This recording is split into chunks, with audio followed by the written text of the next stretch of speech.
कर रहे हैं अपने नए चैप्टर की, जिसका नाम है कॉस्ट एंड आउटपुट एनालाइज यानी लागत उत्पादन विश्लेषण की। इसमें हम कुछ इंपॉर्टेंट टॉपिक की बात करेंगे। फर्स्ट है कंसेप्ट यानी कि कॉस्ट की अवधारणा।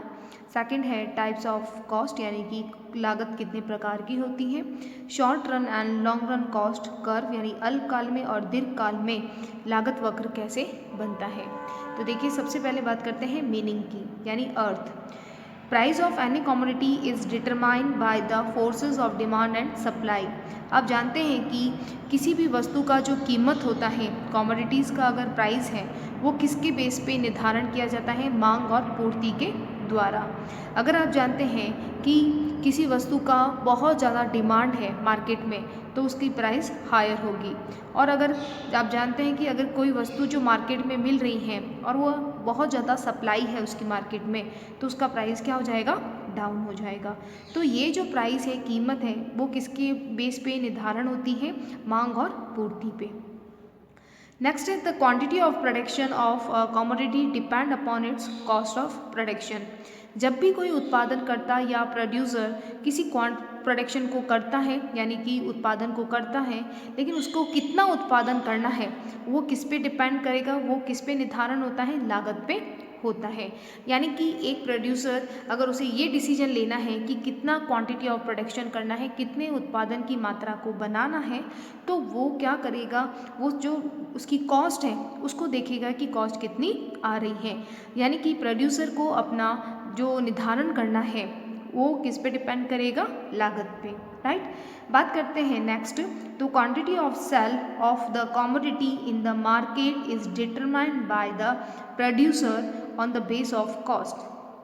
सिंपल है कि अगर जो कोई भी उत्पादन करता है, उसको वस्तु को बाजार में बेचना चाहता है या वस्तु जो बाजार में बेची जाती है, उसकी जो क्वांटिटी है, उसका जो मात्रा का निर्धारण है, वो किस पे बेस पे करेगा? लागत पे।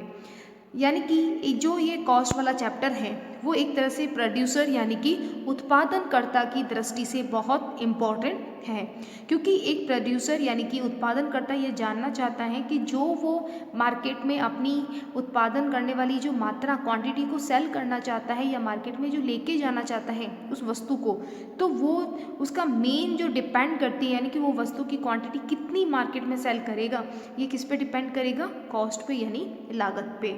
क्लियर है। अगर हम नॉर्मली बात करें इसके कंसेप्ट की, तो कॉस्ट मीन्स होता है सैक्रिफाइस यानी कि त्याग। क्लियर है। यानी कि अगर कंसेप्ट की बात करें एक सिंपल वर्ड में कि कॉस्ट का अर्थ क्या हो सकता है, तो उसका एक सिंपल मीनिंग हम दे सकते हैं सैक्रिफाइस यानी कि त्याग करना। क्यों त्याग करना? तो आप सभी जानते हैं कि जब भी हम कोई चीज़ परचेज़ करने जाते हैं मार्केट में, तो उसके बदले में आप क्या करते हो? कुछ ना कुछ पेमेंट करते हो। कोई भी वस्तु को जब आप मार्केट में परचेज़ करोगे, तो उसके बदले में आपको कुछ ना कुछ देना होता है। तो उस वस्तु को लेने के लिए आपने क्या सैक्रिफाइस किया? आपने अपना पैसा को, जो आपकी मनी है, उसको सैक्रिफाइस किया यानी कि उसका त्याग किया। तो किसी भी वस्तु को परचेज़ करने के लिए, खरीदने के लिए आप क्या कर रहे हो? अपने उस उद्देश्य को पूरा करने के लिए यानी कि उस वस्तु को जो आपको चाहिए उसके लिए आप क्या कर रहे हो? त्याग कर रहे हो अपने पैसों का। तो एक तरह से लागत किससे रिलेटेड है? त्याग से रिलेटेड है यानी कि सैक्रिफाइस से। क्लियर है आपको? आगे बात करते हैं। Cost is indicative of those resources factor which have been sacrificed or should be sacrificed achieving specified objective. Simple है कि लागत का मतलब क्या हो गया कि त्याग, या कह सकते हैं सैक्रिफाइस का मतलब होता है विशिष्ट उद्देश्यों को प्राप्त करने के लिए किया गया त्याग। यानी कि लागत का मतलब है कि एक तरह से एक सोर्सेस है, एक फैक्टर है आपका, जो विशिष्ट उद्देश्य को प्राप्त करने के लिए आप क्या कर रहे हो? त्याग कर रहे हो, राइट। यानी कि अगर आपको कोई स्पेशल कमोडिटीज़ चाहिए मार्केट में, तो आप उसके लिए त्याग कर रहे हो अपने पैसों का, ठीक है, क्योंकि फ्री में आपको वो चीज़ नहीं मिलेगी, तो उसके लिए आप क्या कर रहे हो? कुछ ना कुछ सेक्रीफाइस कर रहे हो उस वस्तु को पाने के लिए। तो एक तरह से ये हमारे लिए जो कॉस्ट है वो एक तरह से क्या हो गया? उस वस्तु का जो कॉस्ट है वो एक तरह से उसको परचेस करने के लिए हमारे पास में क्या होना चाहिए? पैसा होना चाहिए। क्लियर है। तो यानी कि एक सिंपल सी वर्ड में अगर हम बात करें, तो लागत का मीनिंग होता है सैक्रिफाइस यानी कि कि त्याग। अर्थात अगर हम बात करें आगे कि त्याग साधनों का एक तरह से इंडिकेट है, एक साधनों का एक तरह से हमको साधन बता रहा है, कौन? कॉस्ट, जिसका त्याग हम विशिष्ट उद्देश्य को प्राप्त करने के लिए करते हैं। लागत अगर मीनिंग सिंपल और समझे तो जो भी वस्तु है उसको परचेस करने के लिए जो हम एक्सपेंसेस करते हैं, जो व्यय करते हैं, यानी कि जो एक्सपेंसेस की जो अमाउंट होती है वो एक तरह से क्या है? लागत है। क्लियर है? तो ये था कंसेप्ट कि लागत क्या हो सकती है। तो आपको सिंपल सा मीनिंग है, कॉस्ट ही बहुत इंपॉर्टेंट है एक प्रोड्यूसर के लिए, क्योंकि उसको कितनी क्वांटिटी सेल करनी है वो सारा का सारा डिपेंड करता है कॉस्ट पे।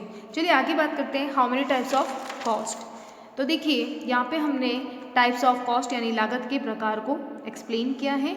मोस्टली तो इम्पॉर्टेंट अगर हम बात करें, इम्पॉर्टेंट जो आपकी कॉस्ट है, मॉनेटरी कॉस्ट फर्स्ट है, मौद्रिक लागत, सेकंड है रियल कॉस्ट यानी कि वास्तविक लागत, थर्ड है अपॉर्चुनिटी कॉस्ट अवसर लागत, और कुछ अदर कॉस्ट है यानी अन्य लागत। क्लियर है? तो यहाँ पे हम बात कर रहे हैं टाइप्स ऑफ कॉस्ट की। क्लियर है? तो ये जो टाइप्स ऑफ कॉस्ट है, अगर हम एग्जाम के पॉइंट ऑफ व्यू से बात करें तो 2 मार्क्स का जो क्वेश्चन है वो यहाँ से कॉस्ट से आता है 100%। क्लियर है?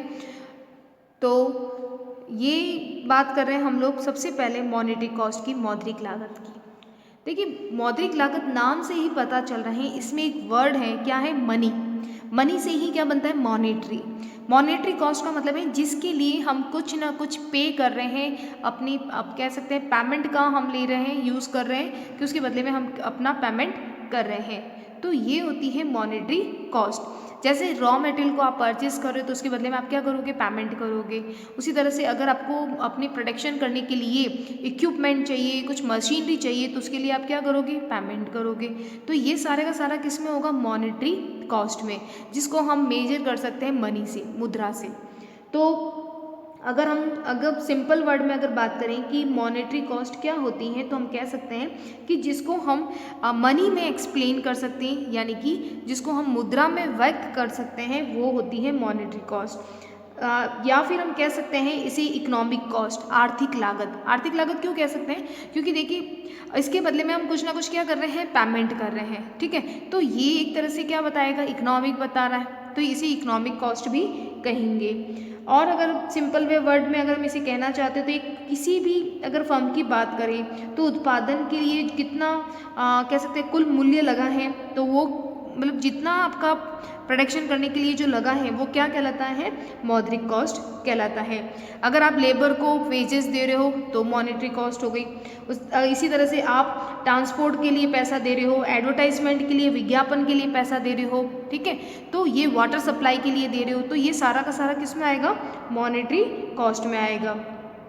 इसको समझने के लिए हमने इसको 3 पार्ट्स में डिवाइड किया है। फर्स्ट है आपका एक्सप्लिसिट कॉस्ट, सेकंड है इम्प्लिसिट कॉस्ट, और तीसरा हम कह सकते हैं नॉर्मल प्रॉफिट। यानी कि एक्सप्लिसिट कॉस्ट को क्या कहते हैं? स्पष्ट लागतें, और इम्प्लिसिट कॉस्ट का मतलब होता है अस्पष्ट लागतें, और थर्ड है आपका नॉर्मल प्रॉफिट। देखिए नाम ही है, क्लियर है कि एक्सप्लिसिट कॉस्ट का मतलब क्या होता है? स्पष्ट लागतें। अब यहाँ पे स्पष्ट का मतलब हो गया कि जिसकी वो लागत हो सकती है जो कि विभिन्न आप जितने भी सोर्सेज काम में ले रहे हो, एक प्रोड्यूसर जितना भी सोर्सेज काम में ले रहा है उसके बदले में जो पेमेंट करता है। जैसे फॉर एग्जांपल वो लेबर को यूज़ कर रहा है तो उसे लेबर श्रमिक को यूज़ करेगा तो उसके लिए उसको क्या देना होगा? वेजेस देगा। उसी तरह से बिल्डिंग अगर वो किसी की यूज़ कर रहा है तो उसके बदले में उसे रेंट पे करना होगा। कैपिटल के कहीं से पूंजी की व्यवस्था कर रहा है बैंक से, तो उसके बदले में उसे इंटरेस्ट पे करना होगा। तो कहने का मतलब है कि जो भी प्रोड्यूसर है वो अपने रॉ मटेरियल के लिए, इंटरेस्ट के लिए, एडवर्टाइजमेंट के लिए या इंश्योरेंस के लिए ये जो पेमेंट करता है वो क्या कहलाती है? स्पष्ट लागतें यानी एक्सप्लिसिट कॉस्ट। इसे पेड आउट कॉस्ट भी कहते हैं। पेड आउट कॉस्ट क्यों? क्योंकि इसे हम क्या कर रहे हैं? पेमेंट के रूप में काम में ले रहे हैं। इसे एक्सपेंडिचर कॉस्ट भी कहते हैं, यानी कि व्यय लागत भी कह सकते हैं। इसे ओवरहेड कॉस्ट भी इसको ओवरहेड कॉस्ट भी कह सकते हैं। क्यों? क्योंकि एक तरह से ये सारे खर्चों को क्या कर रहा है? पेमेंट कर रहा है। तो देखिए कितने सारे नाम हैं इसका। Paid out cost, paid out का मतलब हो गया आप इसे क्या कर रहे हो, पेमेंट के रूप में काम ले रहे हो, पेड आउट कॉस्ट। इसके साथ में दूसरा इसका नाम क्या हो गया, एक्सपेंडिचर कॉस्ट। एक्सपेंडिचर का मतलब क्या हो गया, आपका जो व्यय कॉस्ट है यानी कि व्यय लागत, क्योंकि आप क्या कर रहे हो, अपने जितने भी खर्चे हैं उसके लिए पेमेंट कर रहे हो, तो इसे व्यय कॉस्ट भी कहते हैं। इसे हम ओवरहेड कॉस्ट भी कह सकते हैं। ओवरहेड का मतलब हो गया ऊपरी व्यय लागत, तो ऊपरी व्यय लागत या परिव्यय लागत भी कह सकते हैं। ओवरहेड कॉस्ट भी, पेड आउट कॉस्ट या एक्सपेंडिचर कॉस्ट भी इसे कहा जा सकता है। ध्यान रखिएगा, सिंपल से वर्ड में अगर एग्जाम में आ जाए 2 मार्क्स में कि what is the meaning of explicit cost, स्पष्ट लागतें क्या होती हैं, तो जो स्पष्ट लागतें इसका मतलब क्या कर रहे हैं, हम उसको पेमेंट में यूज कर रहे हो, यानी कि explicit cost those cost which a producer has to pay for use of various factor of production. उत्पादन के लिए जितने भी साधन वो काम में ले रहा है एक प्रोड्यूसर, उसके लिए जो भुगतान करेगा, पेमेंट देगा, वो सारी की सारी क्या आएगी, स्पष्ट लागतें आएगी। उसमें आप एग्जांपल दे सकते हो रॉ मटेरियल का, वेजेस का, रेंट का, इंटरेस्ट का, एडवर्टाइजमेंट कॉस्ट का, ये सारे के सारे खर्चे हैं जिसके लिए वो पेमेंट करता है। बात करते हैं इम्प्लिसिट कॉस्ट यानी अस्पष्ट लागतें। ध्यान रखिएगा, यहाँ पे तो हम वो बात कर रहे हैं, एक्सप्लिसिट कॉस्ट में वो बात कर रहे हैं जो प्रोड्यूसर के पास में जो चीज़ नहीं है उसको वो लेकर क्या कर रहा है, पैसे दे रहा है उसके बदले में। जैसे बिल्डिंग नहीं है उसके पास में, तो वो बिल्डिंग के लिए क्या कर रहा है, रेंट दे रहा है। उसके पास रॉ मटेरियल नहीं है तो वो पेमेंट कर रहा है। इम्प्लिसिट जो कॉस्ट आएगी वो आती है जो ओनर की असेट्स होती हैं, यानी कि जो स्वामी की संपत्ति होती हैं। जैसे फॉर एग्जाम्पल कि अगर मुझे बिजनेस करना है और मेरे पास में बिल्डिंग है तो मैं उस बिल्डिंग का यूज़ कर रही हूँ, ठीक है। अगर मेरे पास वो बिल्डिंग नहीं होती तो मैं उसके बदले में क्या देती, रेंट देती। तो वो जैसे मैं उस बिल्डिंग को, मेरी ही बिल्डिंग को यूज़ कर रही हूँ अपने उस प्रोडक्शन फंक्शन के लिए, तो मैं मानती हूँ कि जो 5000 मेरे सेविंग हो रहे हैं एक तरह से, वो मेरी तरह से क्या है, अस्पष्ट लागत होगी। जो ऑनर की असेट्स होती हैं वो सारी की सारी किस में आएगी, अस्पष्ट लागतें में। यानी कि हम कह सकते हैं अस्पष्ट लागत उसे कहते हैं जो स्वामी की या जो ऑनर की या प्रोड्यूसर की जो असेट्स होती हैं, जो संपत्ति उत्पादनकर्ता की ही जो संपत्ति होगी उसे लेगा। जैसे कि उसे क्रय करने के लिए अगर उसके पास नहीं होती तो उसको परचेज करने के लिए या रेंट पे लेने के लिए उसे कुछ ना कुछ पेमेंट करना होता, लेकिन उसके पास में है इसलिए वो यूज़ कर रहा है अपने प्रोडक्शन में, तो उसे हम किसे कहेंगे, इम्प्लिसिट कॉस्ट कहेंगे। जैसे फॉर एग्जांपल कि एक मालिक है, वो बिज़नेस कर रहा है, उसके पास में उसकी लैंड है, वो यूज़ कर रहा है बिज़नेस के लिए, तो वो आएगा। उसके पास में बहुत सारा कैपिटल है जिसको वो अपने बिज़नेस में यूज़ कर रहा है, ठीक है। अगर उसके पास कैपिटल नहीं होता तो वो बैंक से लेके आता, लोन लेके आता और उसके बदले में क्या देता, इंटरेस्ट देता। लेकिन वो जब अपनी ही असेट्स को यूज़ करता है तो वो सारा का सारा किस में आएगा, इम्प्लिसिट कॉस्ट यानी कि अस्पष्ट लागतें। क्लियर है। तो implicit cost are the price of those factor of production which are owned by the producer themselves, यानी कि उत्पादनकर्ता के स्वयं की साधनों, जो साधन कौन से, जो वो उत्पादन कार्य में लगाता है, ठीक है। तो ये सारे के सारे किस में आएगा, अस्पष्ट लागतें में। बात करते हैं, इसे हम नॉन एक्सपेंडिचर कॉस्ट भी कह सकते हैं, नॉन पेड आउट कॉस्ट भी कह सकते हैं। ये जितने भी कॉस्ट है यहाँ पे, जैसे मैंने यहाँ पे अगर नॉन एक्सपेंडिचर लिख दिया तो ये कौन सी कॉस्ट बन जाएगी, अस्पष्ट लागतें। क्लियर है। तो ये अस्पष्ट लागतें। नॉर्मल प्रॉफिट का मतलब होता है मिनिमम प्रॉफिट। मिनिमम प्रॉफिट का मतलब क्या होगा कि न्यूनतम लाभ। अब सिंपल है कि अगर आपको बिजनेस में बनाए रखना है, अपना बिजनेस कंटिन्यू रखना है, तो आपको कम से कम मिनिमम प्रॉफिट होना ही चाहिए। मिनिमम प्रॉफिट को हम ऐसे समझ सकते हैं कि अगर मैंने अपने बिजनेस में 10,000 लगाया, 10,000 से मैंने बिजनेस स्टार्ट किया, तो कम से कम मुझे 10,000 तो मिलने ही चाहिए। ये कहलाता है आपका नॉर्मल प्रॉफिट। नॉर्मल प्रॉफिट का मतलब है कम से कम 10,000 या इससे ज़्यादा 11,000 इतना मुझे मिलना चाहिए ताकि मैं अपना बिजनेस को कंटिन्यू रख सकूं। अगर मुझे 10,000 से नीचे 9,000 8,000 होगा तो एक तरह से मेरे ऊपर क्या होगा, एक बर्डन आ गया। क्यों? क्योंकि वो मेरे लॉस की कंडीशन आ जाएगी। तो नॉर्मल प्रॉफिट का मतलब क्या होगा कि ऐसा प्रॉफिट जो किसी भी बिजनेसमैन को या किसी भी प्रोड्यूसर को अपने बिजनेस में बने रहने के लिए, यानी कि बिजनेस को कंटिन्यू चलाने के लिए वो नॉर्मल प्रॉफिट चाहिए, और इसी मिनिमम प्रॉफिट से हम बता सकते हैं न्यूनतम लाभ से। क्लियर है। तो अगर आपसे पूछा जाए कि मॉनेटरी कॉस्ट का मतलब क्या होता है, तो इसमें कौन कौन सी कॉस्ट आएगी, एक्सप्लिसिट कॉस्ट, इम्प्लिसिट कॉस्ट और आ जाएगा नॉर्मल प्रॉफिट। तो ये एक तरह से मैथमेटिकल फॉर्मूला बन गया है जिसे हम कहते हैं मॉनेटरी कॉस्ट। क्लियर है? स्पष्ट, अस्पष्ट और सामान्य लाभ को जब हम जोड़ देंगे तो ये कहलाएगी मॉनेटरी कॉस्ट। अब बात करते हैं रियल कॉस्ट यानी वास्तविक लागत। मार्शल ने इसे सोशल कॉस्ट भी कहा है, यानी कि सामाजिक लागत। देखिए सामाजिक लागत का मतलब क्या हो गया कि जैसे कि आप कोई भी बिजनेस जब हम स्टार्ट करते हैं इसे क्या कह सकते हैं, सोशल कॉस्ट भी कहते हैं। मार्शल ने इसे सामाजिक लागत भी कहा है, किसको, रियल कॉस्ट को। अब देखिए वास्तविक लागत का मतलब होता है कि आप किसी चीज़ को जब आप बिजनेस में लगाते हो तो आप देखते हैं कि बहुत बार हमें बहुत कह सकते हैं प्रॉब्लम फेस करना पड़ता है, या फिर हम कह सकते हैं बहुत ज़्यादा हमें सेक्रीफाइस करना पड़ता है, या फिर हमें बहुत ज़्यादा देखते हैं कि हमारे इन्वायरमेंट यानी पर्यावरण को भी बहुत नुकसान होता है। तो एक तरह से ये सारी की सारी जो हम सेक्रीफाइस कर रहे हैं, जो हम बर्डन ले रहे हैं, जो हम प्रॉब्लम फेस कर रहे हैं, या हमारे इन्वायरमेंट पे जो पर्यावरण पे जो इफ़ेक्ट आ रहा है, तो सारे के सारे किस में आएंगे, रियल कॉस्ट, वास्तविक लागत। ठीक है, तो इसको हम एक एग्जाम्पल से समझते हैं। जैसे ए कोई कॉमोडिटी है, यानी कि ए कोई वस्तु है, उसको बनाने के लिए बहुत ज़्यादा प्रॉब्लम हुई, बहुत ज़्यादा सैक्रिफाइस करना पड़ा, यानी कि 3 टन बहुत ज़्यादा समस्या का सामना करना पड़ा, किसको, ए को। और बी एक कॉमोडिटी है जो कि आराम से बन गई, उसके लिए कोई ज़्यादा सैक्रिफाइस नहीं करना पड़ा और यहाँ पे कोई भी प्रॉब्लम नहीं आई। तो बताइए किसका प्राइस ज़्यादा होगा, ए कॉमोडिटीज़ का प्राइस ज़्यादा होगा कीमत। क्यों? क्योंकि यहाँ पे बहुत ज़्यादा सेक्रीफाइस करना पड़ा, त्याग करना पड़ा, कष्ट जो है वो आप कह सकते हैं प्रॉब्लम फेस करनी पड़ी ए के लिए, इसीलिए ए का प्राइस ज़्यादा होगा। क्लियर है? यानी कि वास्तविक लागत का मीनिंग क्या हो गया कि जो हम किसी वस्तु को बनाने के लिए जो सेक्रीफाइस करते हैं, जो एफर्ट लगाते हैं, यानी कि हम कह सकते हैं जो प्रयत्न करते हैं किसी वस्तु को बनाने के लिए, तो वो सारी की सारी कहलाएगी आपकी रियल कॉस्ट। यानी किसी वस्तु को बनाने के लिए आप कह सकते हैं डिफरेंट टाइप के लेबर्स होते हैं जो कि बहुत ज़्यादा सेक्रीफाइस करते हैं, तो उसके लिए उसकी जो कॉस्ट कीमत होगी वो ज़्यादा आएगी। तो वास्तविक लागत का मतलब होता है, सिंपल का अगर आप वर्ड देखें तो इसको प्रेजेंट करेंगे एफर्ट और सैक्रिफाइस, यानी जो आप प्रयत्न करते हो और जो त्याग करते हो। क्लियर है?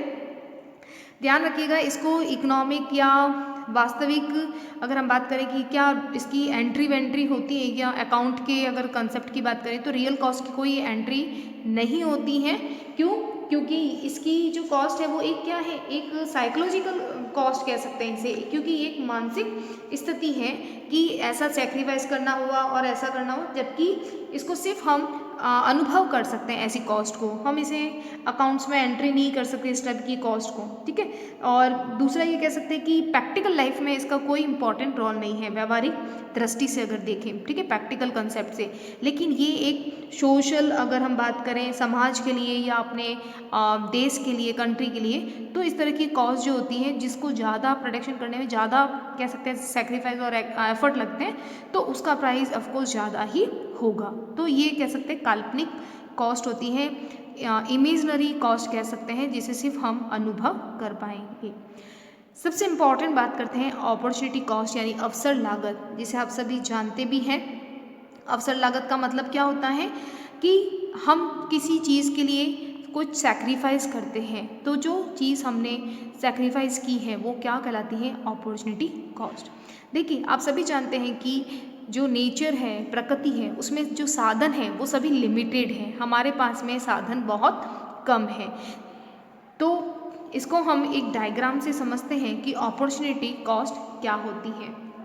देखिए अपॉर्चुनिटी कॉस्ट को समझने के लिए अगर हम बात करें कि अपॉर्चुनिटी कॉस्ट को और किसी नाम से जानते हैं, तो अपॉर्चुनिटी कॉस्ट को हस्तांतरण लागत यानी ट्रांसफ़र कॉस्ट भी कहते हैं, ट्रांसफ़र कॉस्ट। इसके साथ इसे अल्टरनेटिव कॉस्ट यानी कि वैकल्पिक लागत भी कहते हैं। ध्यान रखिएगा, एग्जाम में अपॉर्चुनिटी कॉस्ट भी कहा जा सकता है, इसे अवसर लागत, इसे ट्रांसफ़र कॉस्ट यानी कि हस्तांतरण लागत भी कहते हैं। अपॉर्चुनिटी कॉस्ट को अल्टरनेटिव कॉस्ट यानी वैकल्पिक लागत भी कहा जाता है। ऐसा क्यों कहा जाता है उसको हम एक डायग्राम से प्रेजेंट करते हैं। देखिए फॉर एग्जाम्पल कि हमने 2 फैक्टर लिए हैं, दो वस्तु ली है, एक ली है एक्स वस्तु बात कर सकते हैं, यानी कि एक्स वस्तु की जितनी भी क्वांटिटी है, तो एक्स वस्तु हो गई आपकी एक्स कमोडिटी, ठीक है। और यहाँ पे मैं ये राइस ले लेती हूँ, चावल यहाँ पे, और यहाँ पे वाई पे हम ले रहे हैं वाई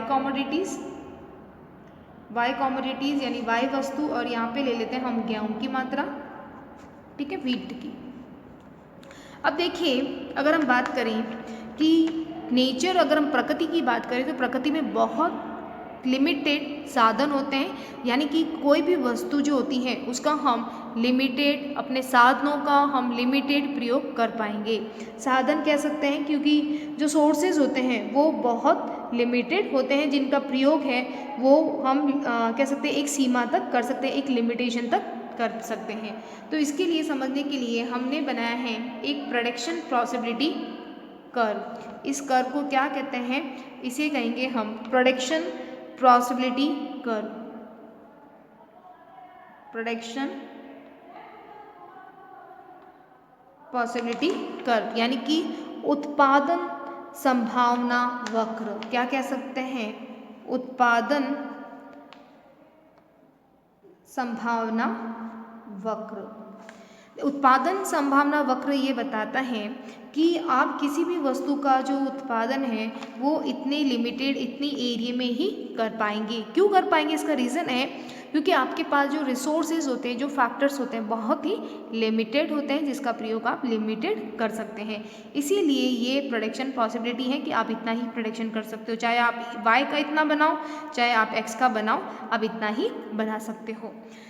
सपोज दैट कि हमने y और x का इतना हम क्वांटिटी यूज़ कर रहे थे, ये y की, ये हमने x वस्तु को बनाया इतना, और इतना हमने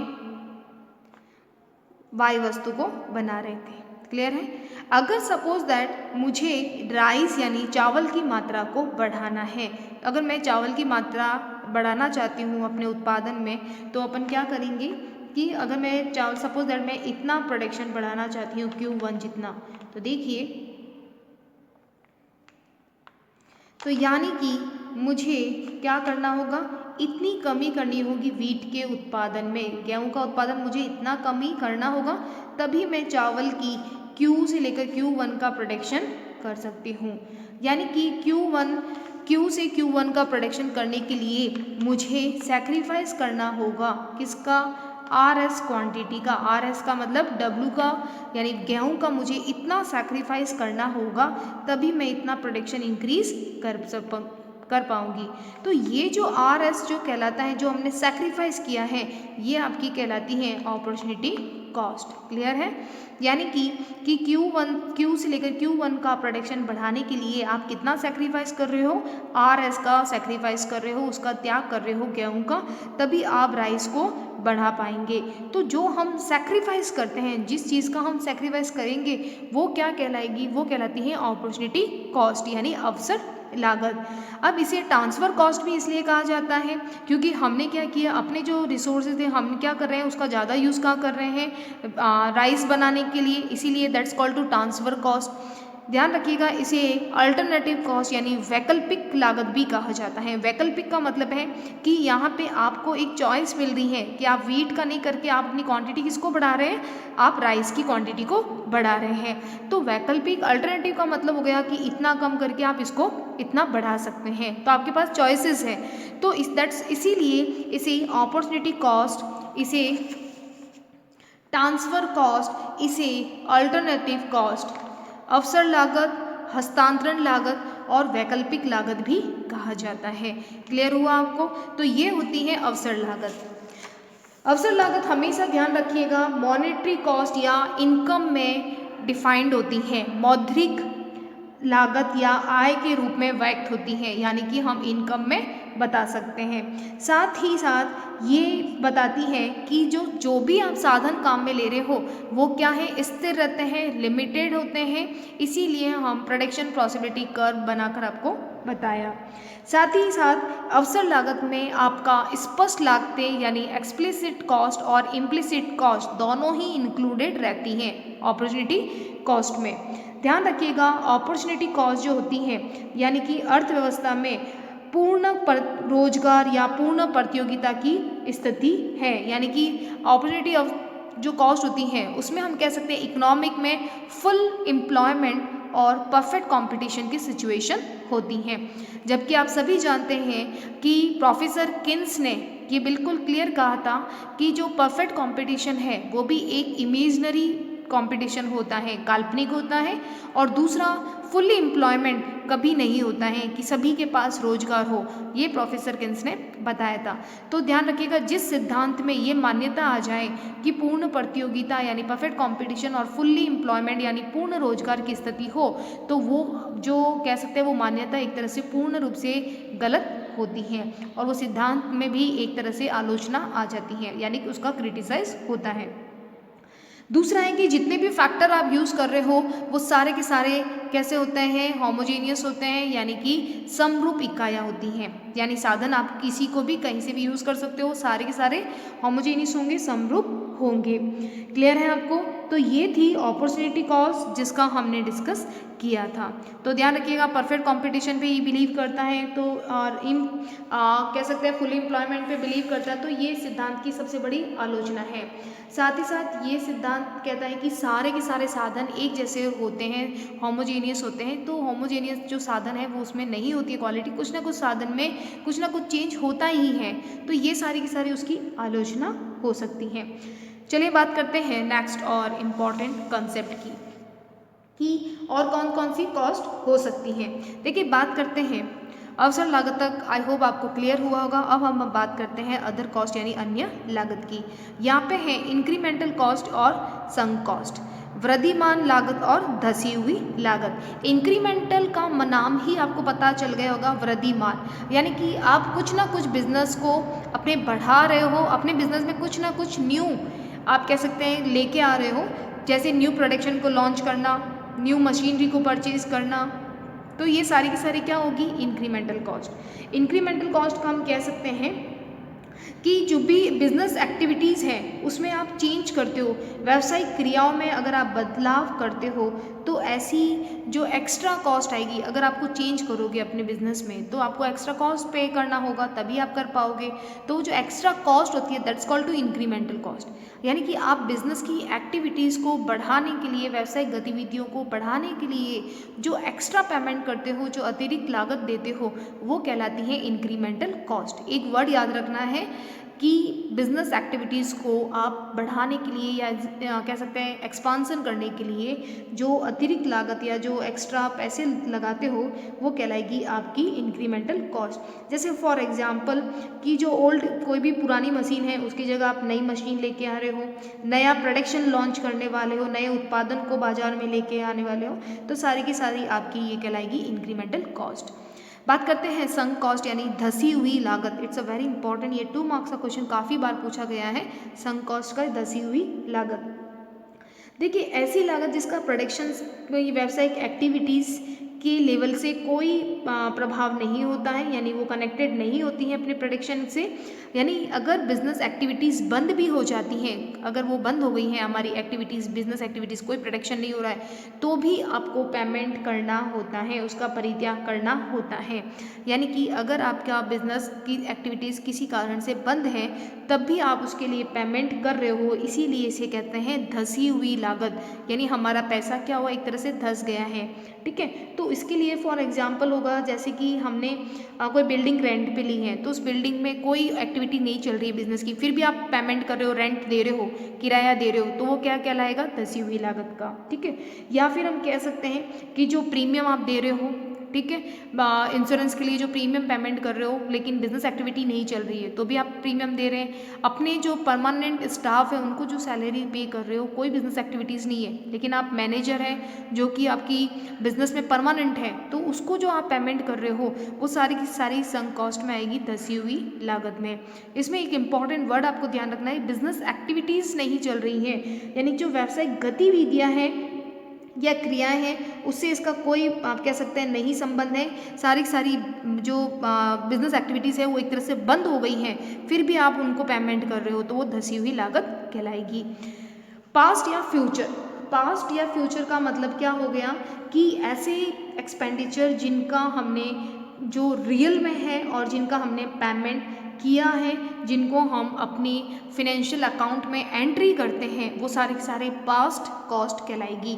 यानी कि आपने जो पेमेंट कर दिया है, तो आप क्या करोगे, पेमेंट कर दिया है बिजनेस में, तो आप पेमेंट साइड में उसको दिखाओगे, रिसिप्ट एंड पेमेंट साइड में। तो ये सारा यानी कि आपने अकाउंटिंग सिस्टम में जिनकी एंट्री हो गई है, वो सारी की सारी पास्ट कॉस्ट में आएगी, यानी कि विगत लागत में। और फ्यूचर कॉस्ट का मतलब क्या होता है, जिनका पेमेंट आपने नहीं किया है, लेकिन जिसके बारे में आपने अपने फ्यूचर में कह सकते हैं, जिसको आपने फॉरकास्टिंग कॉस्ट भी कह सकते हैं। जैसे फ्यूचर कॉस्ट को क्या कह सकते हैं, फॉरकास्टिंग कॉस्ट, यानी कि पूर्व अनुमान लागत, जिसे आप फ्यूचर में किसी टाइम पीरियड में आप इसे वहन करेंगे, इसे आप पेमेंट करेंगे, लेकिन इसका अकाउंटिंग सिस्टम में कहीं एंट्री नहीं हुई है, क्योंकि अभी तक आपने उसका पेमेंट नहीं किया।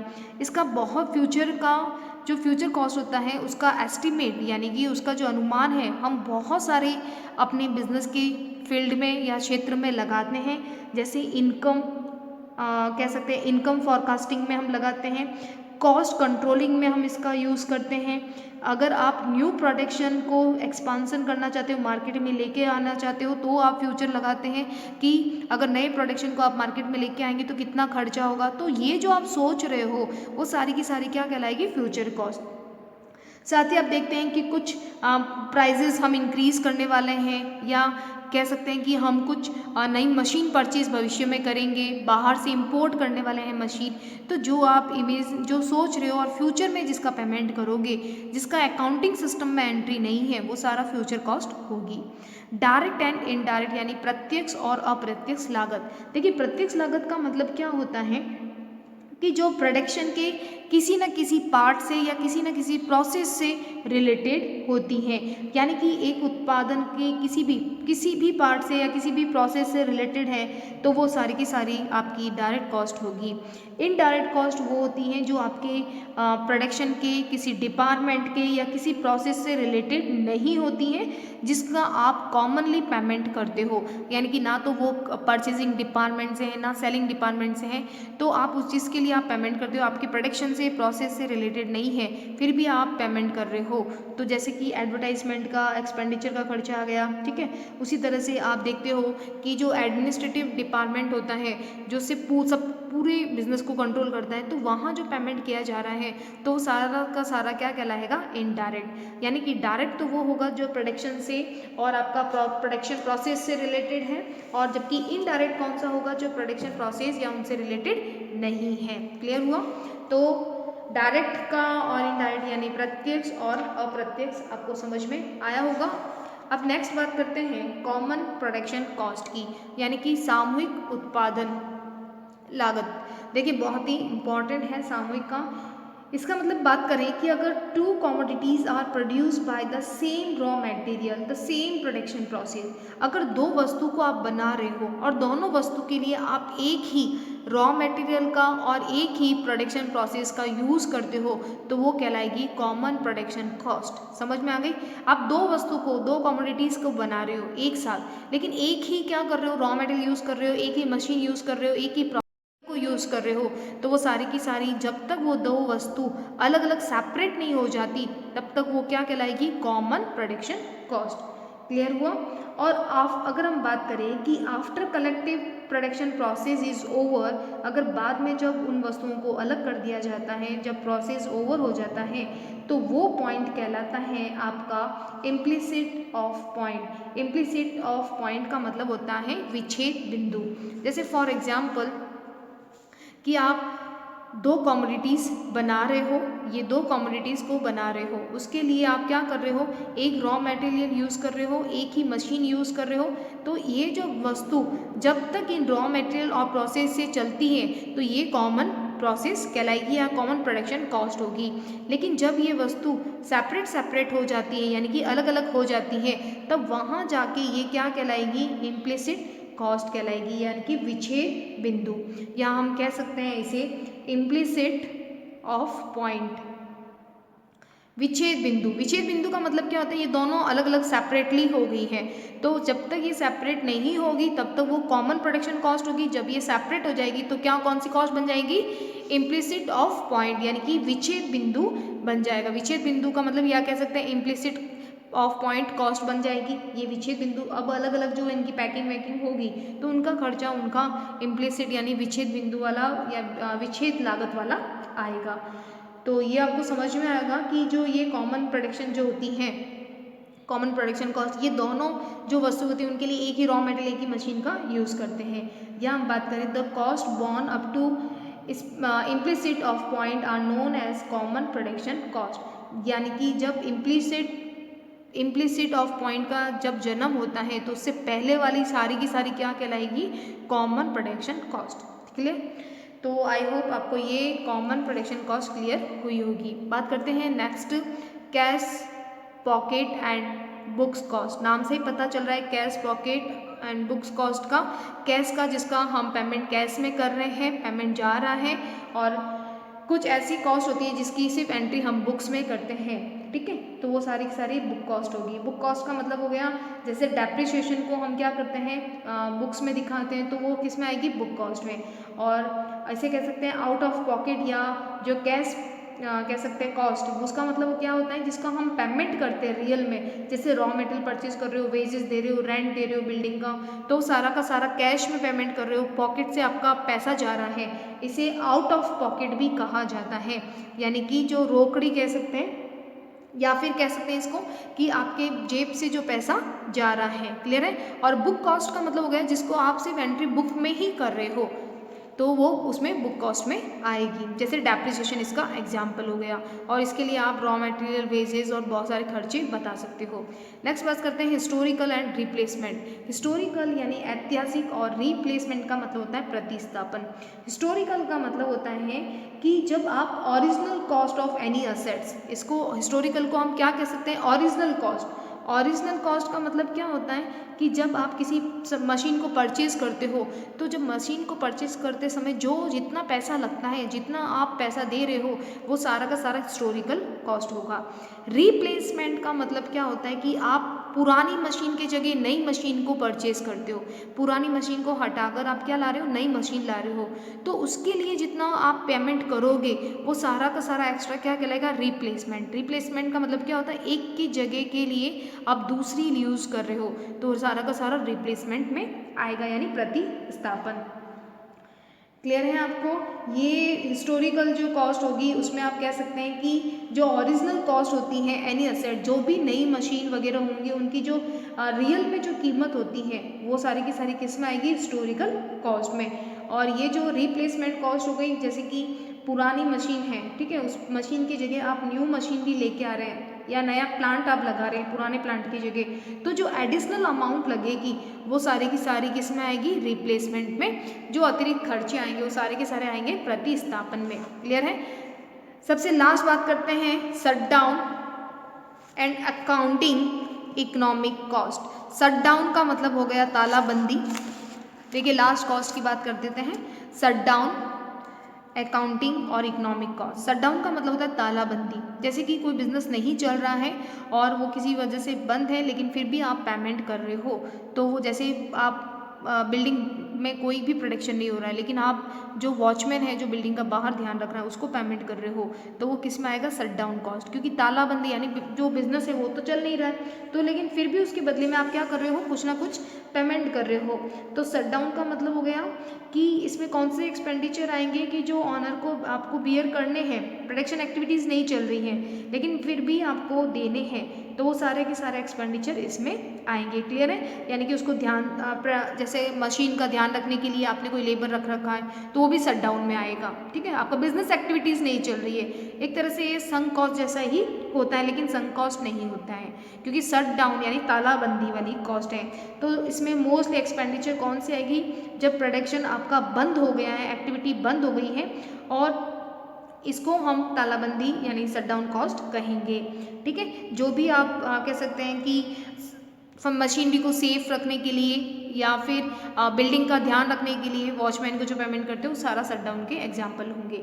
अकाउंटिंग का कॉस्ट का मतलब होता है कि the cost which are known by profit and loss account of the firm are called accounting cost, यानी कि जिन लागतों को हम अपने अकाउंटिंग सिस्टम में कहीं ना कहीं दिखाते हैं वो सारी की सारी अकाउंटिंग लेखांकन लागत आएगी। अकाउंटिंग कॉस्ट का मतलब हो गया कि जिसको आप कहीं ना कहीं प्रेजेंट कर रही हो, जैसे P&L में दिखा रहे हो या बैलेंस शीट में बता रहे हो, तो ये सारे के सारे P&L में दिखा रहे हो, तो ये सारे के सारे किस में आएंगे, अकाउंटिंग कॉस्ट में। इकोनॉमिक कॉस्ट का मतलब होता है जो कि इकोनॉमिक के व्यू से वो कॉस्ट होगी। जैसे हमने बात की थी रियल कॉस्ट का, यानी सॉरी हमने बात की थी इम्प्लिसिट कॉस्ट का, ऑनर असेट्स की। तो ऑनर असेट्स भी क्या होगा, एक तरह से वो एक तरह से खर्चा है, लेकिन हम उसे अकाउंटिंग सिस्टम में नहीं बता सकते, लेकिन इकोनॉमिक कॉस्ट से ये मानी जाएगी। यानी economic cost means such cost which are useful from the view point of economic, like rent of building owned by the owner of the producer himself and use of production activities, यानी कि एक मालिक के द्वारा, एक उत्पादनकर्ता के द्वारा जब अपनी ही बिल्डिंग को, अपने ही भवन को बिजनेस के लिए यूज़ किया जाता है, तो वो सारी की सारी कह सकते हैं आर्थिक लागत के रूप में मानी जाएगी, जिनको हम अकाउंटिंग कॉस्ट नहीं मान सकते। तो सिंपल है, ठीक है। इसके साथ में अगर हम बात करें कि एक होती है अर्जेंट कॉस्ट और एक होती है आपका पोस्टपोनेबल कॉस्ट, यानी कि अर्जेंट कॉस्ट जिसे हम आगे फ्यूचर में ट्रांसफ़र नहीं कर सकते, जैसे एमरजेंसी कॉस्ट भी कह सकते हैं, जिसको फ्यूचर में हम ट्रांसफ़र नहीं कर सकते। जैसे कि आप मशीन के लिए कोई फ्यूल यूज़ कर रहे हो, कोई मशीन को चलाने के लिए लेबर यूज़ कर रहे हो, तो मशीन की चलाने के लिए वो चाहिएगा, तो उसको हम उनकी कॉस्ट को हम ट्रांसफ़र नहीं कर सकते। लेकिन जैसे कह सकते हैं पोस्टपोनेबल कॉस्ट जो होगी, जिसे हम भविष्य में स्थगित कर सकते हैं, ऐसी लागत, तो ऐसी लागत में कौन कौन से एग्जाम्पल आएंगे, जैसे रिपेयर करना है बिल्डिंग का, मरम्मत करनी है, आपके कलर करने हैं अगर, तो वो उसमें आएगा। मशीनरी को वॉश करना है तो भी आ सकता है, ठीक है। वाइट वॉश आ सकता है, फर्नीचर आ सकता है अगर रिप्लेस करना है ओल्ड फर्नीचर की जगह। लेबर वेलफेयर एक्टिविटीज़ हैं, यानी कि हमने मजदूर के कल्याण की योजनाएं अभी नहीं बनाकर हमने भविष्य के लिए इसको स्थगित कर दिया, ठीक है। तो वो सारी की सारी आपकी पोस्टपोनेबल कॉस्ट में आएगी, जिसको भविष्य में ट्रांसफ़र कर सकते हैं। लेकिन रॉ मटेरियल जिसको परचेज करना इम्पॉर्टेंट है, क्योंकि बिजनेस का जो प्रोडक्शन है वो रॉ मटेरियल पे डिपेंड करता है, तो वो किस में आएगा, अर्जेंट कॉस्ट में आएगा, एमरजेंसी कॉस्ट में आएगा, जिसे हमें परचेज करना होगा। लेकिन फ्यूचर में ट्रांसफ़र करना है तो बहुत सारे इसके एग्जांपल हो सकते हैं, रिपेयर करना है, वाइट वॉश करना है, या फिर ओल्ड मशीन है उसका वॉशिंग सिस्टम अपनाना है, यानी मशीन को साफ वाफ करना है। तो ये सारा का सारा सिस्टम किस में आएगा, आपका पोस्टपोनेबल कॉस्ट में आएगा। तो ये सारी इंपॉर्टेंट थी कॉस्ट, जिसके बारे में आपको ध्यान रखना है। तो ये थी सारी की सारी टाइप्स ऑफ कॉस्ट के बारे में हमने डिस्कस किया था। इसे मेनली हमने डिवाइड किया, monetary cost, real cost, opportunity cost, other cost. तो ध्यान रखिएगा, बिल्कुल फ्लो चार्ट बना के आंसर लिखना है अगर आ जाए टाइप्स ऑफ कॉस्ट के बारे में। तो मॉनेटरी कॉस्ट को फिर हमने 3 पार्ट में डिवाइड किया था, एक्सप्लिसिट यानी स्पष्ट लागतें, इम्प्लिसिट यानी अस्पष्ट लागतें, और नॉर्मल प्रॉफिट यानी सामान्य लाभ में। क्लियर है आपको? तो ये था हमारा कॉस्ट का फर्स्ट पार्ट। सेकंड पार्ट में हम बात करेंगे शॉर्ट रन में कैसे कॉस्ट एंड आउटपुट एनालाइज होता है। Okay, thank you.